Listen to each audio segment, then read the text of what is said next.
So Prince Harry and Meghan's daughter, Lilibet Diana Mountbatten Windsor, just kind of rolls off the tongue. She has arrived. She's named after Queen Elizabeth, whose nickname is Lilibet, and Princess Diana. What do we think of the name? I think the name is super cute. I was like Lilibet, like Archie and Betty, but anyway, her nickname is gonna be Lily. And as you said, Cynthia, it's an honor name. It's not too far removed from William and Catherine's daughter's name. That would be Charlotte Elizabeth Diana. So, you know, a little bit of like family names. Everybody kind of chooses the two women who are the most representative, especially for this family. And like great timing too, because Lily, is the top story, and her mom, Meghan's children's book comes out tomorrow. It's called The Bench. So Meghan hasn't done any promotion for it because she's been pregnant and because there's been a pandemic. But I mean, like everybody's talking. So like the book naturally is an extension of this. So already Lily is like definitely, you know, coming through.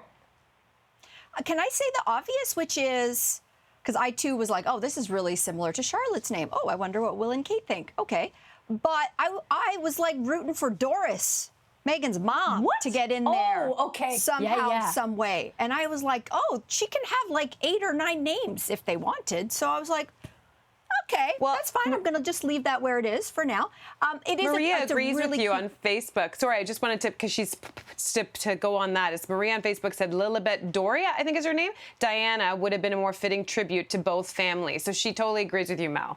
Like a little nod to Meghan's mom would have been good.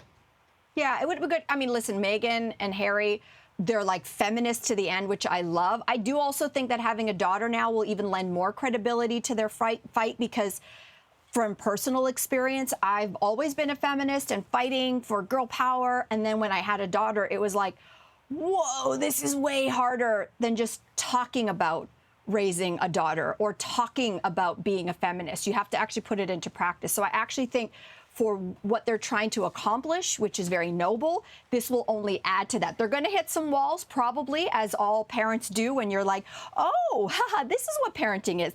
It's not easy. So I do stand by to watch for that. But it's a bittersweet name, as cute as Lilibet is. It's so bittersweet because Prince Philip was the last person living who called Queen Elizabeth by that name.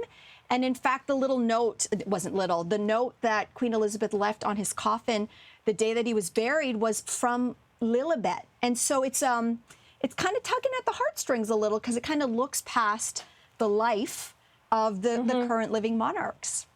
It is sweet. I like that they went with the Queen's, you know, informal name, her nickname, rather than the formal name. And I also kind of like that, you know, considering, you know, we're on the heels of those documents being uncovered that in the 60s the royal household wouldn't hire people of color, that the Queen now has a biracial granddaughter named after her. I mean, that kind of feels like, I'm sure it wasn't intentional, but it does feel like a power play kind of for the history books, you know?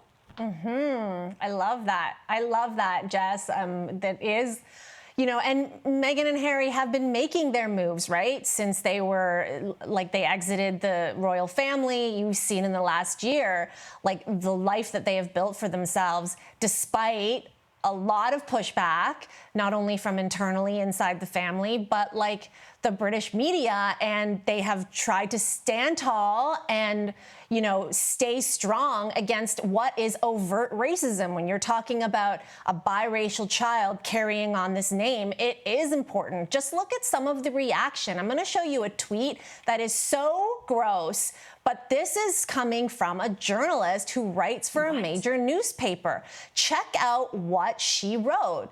She said that she was surprised. What a missed opportunity. They could have called it, meaning the child, Georgina Floydina. Oh, gosh. Like, what I'm saying, I mean, obviously we don't endorse this person. It's heinous. But again, this is someone who writes for a major newspaper in the UK. And it was in the ugliness of the UK and the media and all the attacks and the royal family's supposed inaction against those attacks to protect Meghan and Harry that had them leaving and not wanting to be in that environment anymore. And now they've named a daughter, their biracial daughter, after the longest reigning monarch in British history. It is a flex, Jess, a power move for sure. Yeah, and you know what? And I hope that, you know what, like speaking of flex, this child being the first person in the direct line of succession to the royal throne, to the British throne, that was born in America, technically means that she could be queen or president in her lifetime. The first one, the only one. So whoever that journalist was, just chew on that for a second. Hopefully the monarchy won't be around by then. But anyway. I love you. Sorry. Sorry.